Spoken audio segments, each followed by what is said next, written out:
Bonjour, j'espère que tu vas bien. Alors aujourd'hui, on se retrouve sur une vidéo pour le démarrage d'un aquarium. Donc je vais te montrer étape par étape qu'est-ce que j'utilise comme matériel et comment je m'y prends. C'est parti. Alors l'aquarium est un nanocube d'une contenance de 30 litres, donc équipé d'un couvercle en verre. Pour le substrat, j'ai pris du Manado de JBL, donc parfait pour favoriser la pousse des plantes. Donc là, j'ai pris un sachet de 10 litres. Donc pour un nanocube de 30 litres, c'est amplement suffisant. Je n'aurais même trop, mais c'est pas grave, ça pourra toujours servir, rien ne se perd. Au niveau des plantes, j'ai pris de la Bacopa et également de l'Egeria, donc pour commencer. Comme ces plantes se reproduisent assez bien, je pourrais faire des boutures, donc ce qui m'évite de racheter des plantes. Mais bon, pour plus tard, j'exclus pas d'acheter une plante rouge, parce que je trouve que le rouge au milieu du vert, ça donne une belle connotation au niveau des coloris. Au niveau de la décoration, moi j'ai opté pour des roches brutes, donc ça, je trouve que ça donne du cachet pour un aquarium. Bon, après tu peux prendre des pierres toutes simples.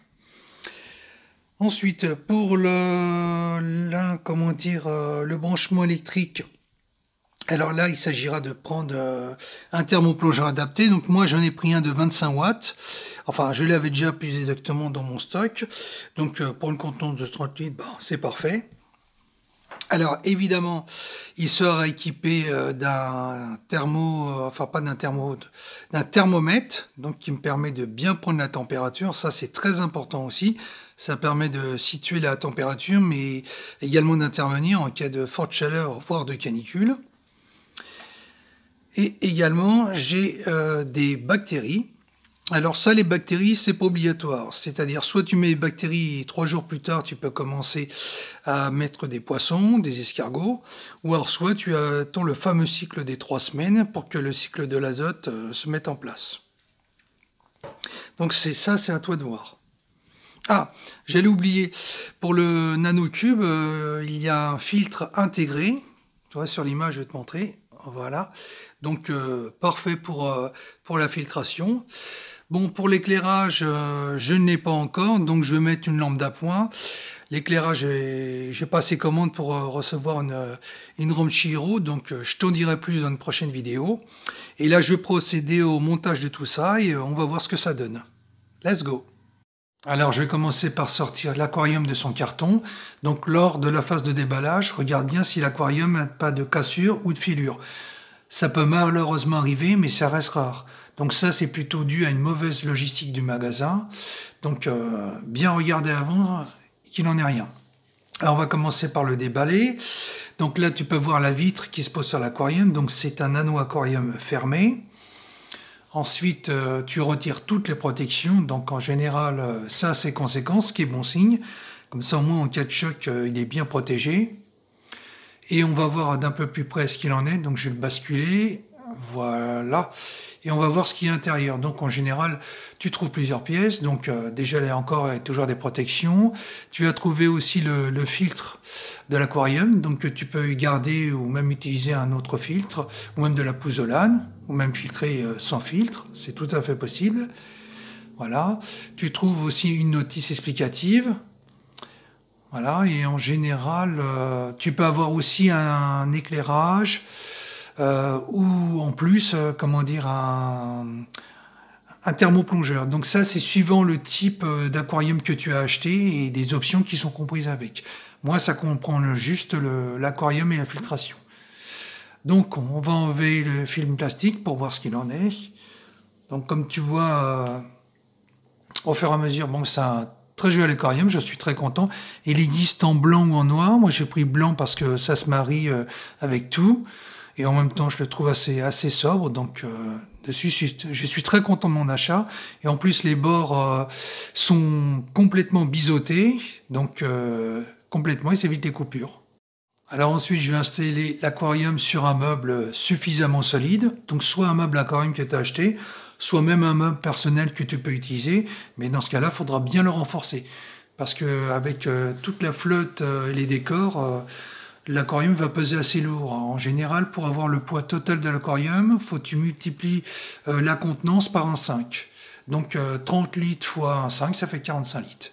Donc tu passeras aussi un coup d'éponge avant pour éviter la salissure dans l'aquarium, parce qu'il y a toujours un peu de poussière. Et surtout avec le côté plat de l'éponge et pas avec le grattoir.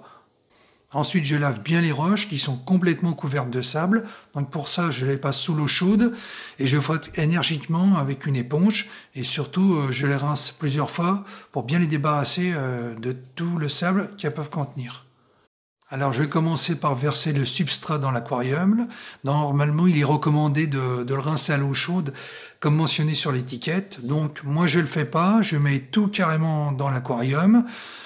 Avec le temps, le filtre va bien nettoyer l'eau, donc ça m'évitera de passer par cette phase, parce que l'eau que je mets dans l'aquarium, c'est de l'eau de source, dont j'ai sélectionné le pH, pour qu'il se marie bien avec les plantes et les animaux que je compte peut-être mettre dans le futur. Donc c'est de l'eau douce de montagne, donc pour ça, je procède à aucun nettoyage, je mets l'eau directement sur le substrat. Et avec le temps, ça va se réguler. Alors, je vais commencer par déballer les plantes. Alors, si tu le désires, tu peux les désinfecter en les mettant avec l'eau qui va aller dans l'aquarium avec du gros sel de Guérande. Donc ça les débarrassera des parasites et des éventuels escargots qu'elles peuvent contenir. Mais ce n'est pas une obligation. Moi, je les ai juste rincés avec l'eau qui va aller dans l'aquarium. Donc tout de suite, je les présente. Donc celle-ci, il s'agit de la Bacopa amplixicolis. Donc une très jolie variété de plantes qui, lorsqu'elle est émergée, émet des petites fleurs violettes. Donc ce qui n'est pas non plus déplaisant. Et l'autre plante qui est Legeria denissa, si je prononce bien, ou Dansa. Donc très jolie plante qui ressemble un peu à des algues, un peu comme la Ceratophyllum dermatium ou les Cobamba. Donc j'aime beaucoup celle-ci parce que je trouve qu'elle donne du cachet à un aquarium. Enfin, ça c'est mon avis personnel. Après, tous les goûts sont dans la nature. Voilà, donc pour les déballer, tu auras plusieurs types de situations qui s'offrent à toi. C'est-à-dire soit elle est entourée par la ligne de roche, ou soit elle peut être entourée par une espèce de, tu sais, comme un cercle un peu en terre cuite. Donc après, c'est selon, quoi. Donc là, je suis en train d'enlever le pot. Donc des fois, c'est pas évident d'enlever la plante sans découper le pot, parce que la ligne de roche est bien solidifiée à l'intérieur. Donc lorsque tu procèdes au déballage, par contre, il faudra soigneusement retirer la ligne de roche pour éviter d'arracher les racines. Parce que malheureusement, si on est trop pressé, ça peut arriver. Donc prendre bien son temps et retirer les laines de roche qui s'avèrent toxiques pour les poissons en cas d'ingestion. Donc ensuite, comme toute plante aquatique qui se respecte, tu procéderas à la coupe des racines, donc pas complètement, mais juste au moins 1 ou 2 tiers. Et t'inquiète pas, la plante va fabriquer des nouvelles racines. Tu vois, ça lui permettra de bien repartir dans l'aquarium et d'avoir des pousses bien fortifiées. Donc tu fais ça pour toutes les plantes que tu as. Alors ensuite, je procédais au remplissage de l'aquarium. Donc, tu as le choix, soit tu mets une assiette, une soucoupe, ou le mieux, tu mets un sac en plastique. Ça évite, lors du versement de l'eau dans l'aquarium, que le substrat parte en vrille un peu partout et que ça fasse un peu désordre. Voilà, donc normalement, la bonne technique, c'est de mettre un peu d'eau dans l'aquarium, de faire un trou avec son doigt et de mettre chaque plante dedans et de bien recouvrir de sable autour. Ou alors le mieux, c'est avec une pince. Moi, je vais faire un peu le contraire, là. Je remplis d'eau et après, je vais planter les plantes une par une et je rajoute de l'eau au fur et à mesure. Donc voilà, donc ça prend forme. Alors ensuite, je vais commencer à installer progressivement le décor. Donc là, je mets des roches dans l'aquarium. Donc je les mets un peu en diagonale pour donner un certain équilibre. Donc moi, j'ai acheté ces roches dans le commerce parce que je trouvais qu'elles ont un certain esthétisme et qu'elles le mettent bien en valeur. Bon, après, as d'autres techniques. Tu peux très bien prendre des pierres que tu as chez toi ou tu as trouvé dans la nature et les installer. Après, c'est en fonction de son budget. Par contre, ne prends pas des pierres calcaires. Alors, une pierre calcaire, pour voir si elle est calcaire, tu mets un peu de vinaigre dessus. Et si tu vois des bulles ou de la mousse, c'est qu'elle est calcaire. Donc, il faut l'éviter. Et par contre, si tu n'as rien, tu peux l'utiliser. Donc, après, c'est chacun, en fonction, comme je viens de le dire, de son budget, qui s'organise par rapport à ça, quoi. Donc les roches, il faut bien les implanter dans le sable pour qu'elles tiennent et éviter de cogner contre la vitre. Donc après, tu peux mettre des petits bouts de roche à côté des grandes roches pour faire les finitions, ce qui donnera un côté vraiment, vraiment brut. Et là, je fais les dernières finitions du décor. Donc j'installe les plantes en les séparant légèrement les unes des autres pour donner une aération et une homogénéité dans l'aquarium. Montage terminé. Donc là, je te montre plus en détail l'intérieur de l'aquarium. Donc tu as tous les équipements électriques, donc le fil qui est branché, le thermoplongeur. J'ai installé également les roches, donc tu vois, qui donnent un effet assez magnifique, je trouve. Et les plantes. Donc d'un côté, tu as de la bacopa.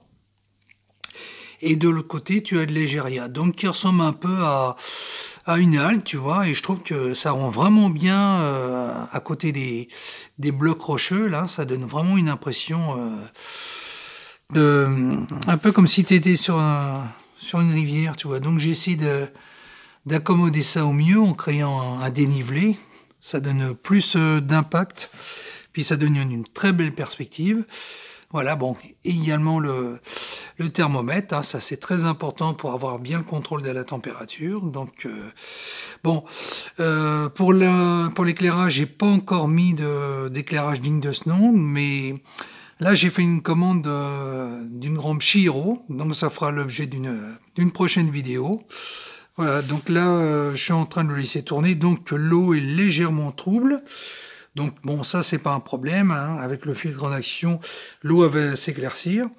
Alors ça c'est dû au fait que le substrat JBL, donc le Manado, je l'ai pas rincé à l'eau chaude, comme il le suggérait, donc j'ai tout mis directement dans l'aquarium, et donc avec le filtrage et le temps passant, l'eau va de plus en plus s'éclaircir pour devenir très limpide. Voilà. Et, ah oui, j'allais oublier une chose, également j'ai des bactéries vivantes, comme tu le sais, mais bon, pour l'instant, là, j'en ai pas mis, je les garde sous le coude, parce que je ne sais pas si je vais lancer dans la foulée le montage, enfin, comment dire, un nouvel aquarium. Donc là, je suis en réflexion. Donc, bah, écoute, on arrive à la fin de la vidéo, j'espère qu'elle t'aura plu. Si c'est le cas, n'hésite pas à mettre ta like, à t'abonner, à commenter, et moi, je te dis à la prochaine. Bye bye.